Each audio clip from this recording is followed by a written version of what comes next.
विठ्ठल नामाचा गजर करोने, जप करूया आपण मुखासे. साध घालितो विठू माऊली, कैवारी कानडा तो उभा विटेवरी. ठाई ठाई वसे ज्याचा रंग, तोच विटेवरी उभा पांडुरंग.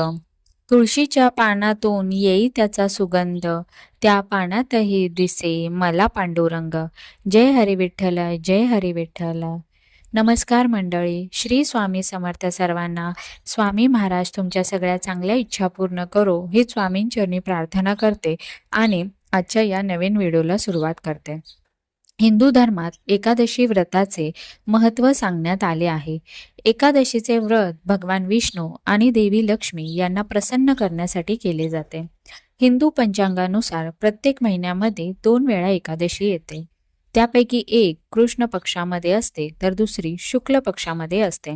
अशा प्रकारे वर्षामध्ये एकूण 24 एकादशी येतात. यापैकीच आषाढ महिन्यातील एकादशीला सर्वोत्तम मानले जाते. असे म्हणतात की एकादशीचे व्रत करणाऱ्या व्यक्तींना पापांपासून मुक्ती मिळते आणि त्यांना अक्षय्य पुण्याची प्राप्ती होते. एकादशीचे व्रत केल्याने आयुष्यात संपन्नता येते.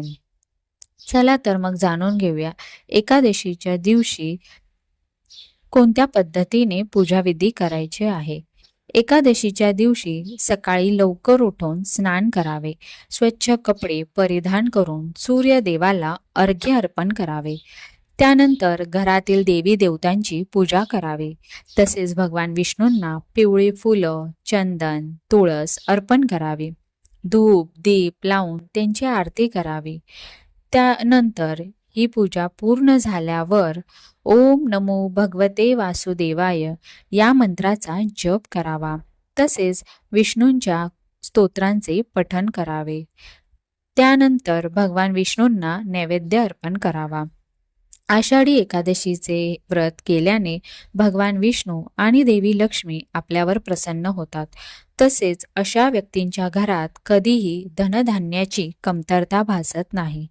आषाढी एकादशीचे व्रत केल्याने कुटुंबातील वाद, क्लेश नष्ट होतात. तसेच आर्थिक परिस्थिती सुधारते, व्यवसायात वाढ होते. आषाढी एकादशीचे व्रत केल्याने यश, कीर्ती वाढते. तसेच शिक्षण आणि नोकरीमध्ये प्रगती होते. ही माहिती आवडली असल्यास व्हिडिओला लाईक आणि शेअर करा आणि आपल्या चॅनेलला सबस्क्राईब करा. धन्यवाद.